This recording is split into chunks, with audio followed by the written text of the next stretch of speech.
Today I'm going to show you how to make some beautiful gift bags using an old tablecloth and vintage doilies. I'm showing you a large drawstring gift bag, finished measurements 16 inch by 17 inch. To start with, you're going to need two pieces of tablecloth measuring 22 inches, that's a tall vertical piece, by 17.5, which is the horizontal width. You're going to need some vintage doilies, which I've soaked and gently washed, ironed and dried before use. So the first thing we're going to do, once we cut out two identical pieces of fabric for the front and back of the gift bag, is to hand stitch the doily in place. I'm using a corresponding thread with the doily, so it just blends into the background and you won't see it, and using very tiny stitches.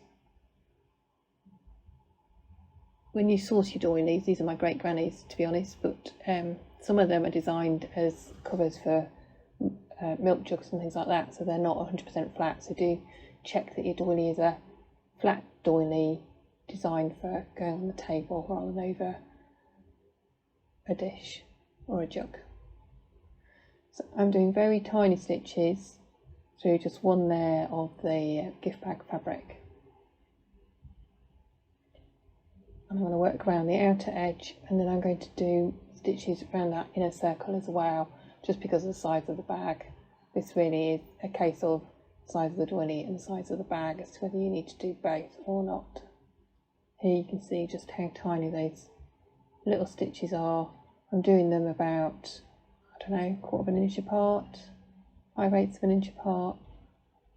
Again, this is just dependent upon your doily and how much stitching you feel it needs to hold it in place.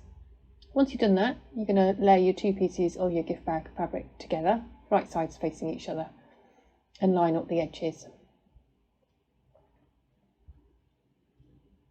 We're going to sew the side seams and at the bottom of the bag together.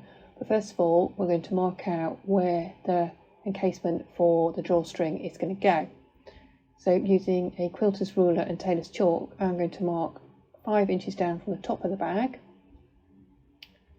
and 4¼ inches from the top of the bag, and then mark it all the way across so I've got a good visual line when I fold over later. Initially, this marking is just for the side seams, so that we know where not to stitch. So we're going to stitch those side seams, and then that 3/4 inch mark we're not going to stitch because that's where our sewing tape is going to go to drawstring the bag together. If like me you might forget, pins can be really helpful as a visual aid to say, don't stitch here. Make sure you back stitch either side of that encasing, the gap for the encasing.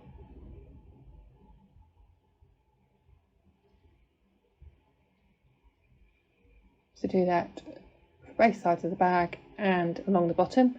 I've used a seam allowance, I don't know, 5/8 of an inch approximately. You may want to finish the edges of your seam allowance with a zigzag stitch. I've not bothered to be honest, but you know, zigzag or serge. There you can see the gap, that's where the casing is for the drawstring. Right, so let's finish the top of the bag. It's helpful to press the side seam allowance open, and then we're going to fold down the top of the bag just by 1/4 inch ish and give it a good press. I'm just opening out the seam allowance there so it flattens out that bulk.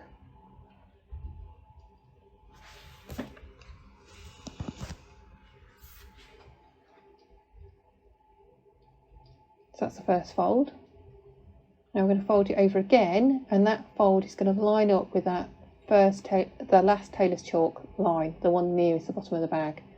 It's going to be a visual aid for us.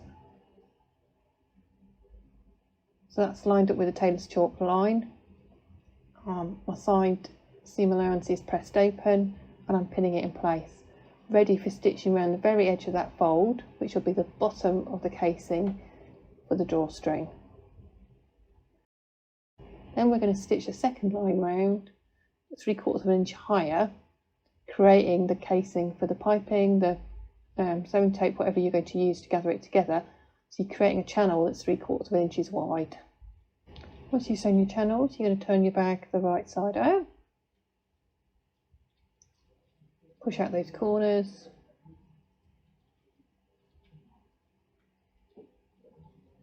And we're going to get our piping or sewing tape, whatever we're going to use. And with a safety pin, we're going to thread it through the gap you've got on your seam on the sides. You're going to go all the way around from one side, pressing it through with your safety pin all the way around. Snip off your sewing tape and tie a knot, and then you're going to repeat it from the other side seam, so you have sewing tape running around twice with a knot either side ready to pull, close the bag.